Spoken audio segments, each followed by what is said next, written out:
Да-да, а кто такие крымские татары?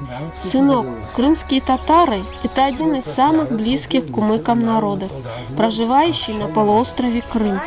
Это там, где Черное море. А сколько там проживает крымских татар? Около 300 тысяч человек. Они говорят практически на том же языке, что и мы. Да-да, это как с нагайцами и аланами, с которыми у нас один родной язык. Да, сынок, крымско-татарский язык, как и кумыкский, находится между кипчакскими и агульскими языками большого мира тюркских языков. Поэтому он одинаково понятен как для казахов, так и для азербайджанцев и турков.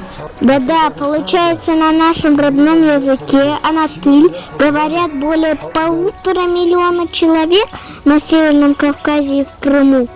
Да-да, расскажи про историю крымских татар. История крымских татар тесно переплетена с историей Крымского ханства, в котором связаны и мы, кумыки. Крымское ханство просуществовало с 1441 по 1783 годы. Помимо степной и предгорной части, собственно, Крыма, занимало земли между Дунаем и Днепром, Приазовье и большую часть современного Краснодарского края России. С Крымским ханством связаны и кумыки. Кумыки-бараганцы всегда были одним из 4 карачебеков при Крымском дворе.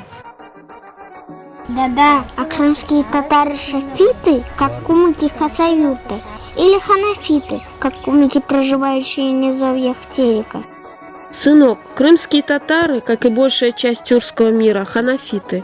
Но ты же знаешь, даже внутри кумыков есть и шафииты, и ханафиты, и это никогда не становилось поводом говорить о разности.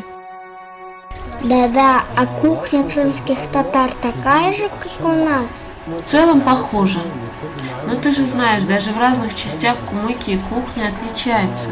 Крымско-татарская кухня известна долмой, бурмой,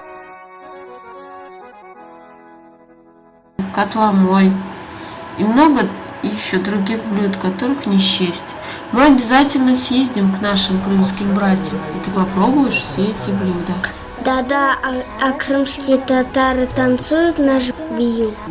Нет, сынок, наиболее известным крымско-татарским танцем является хайтарма.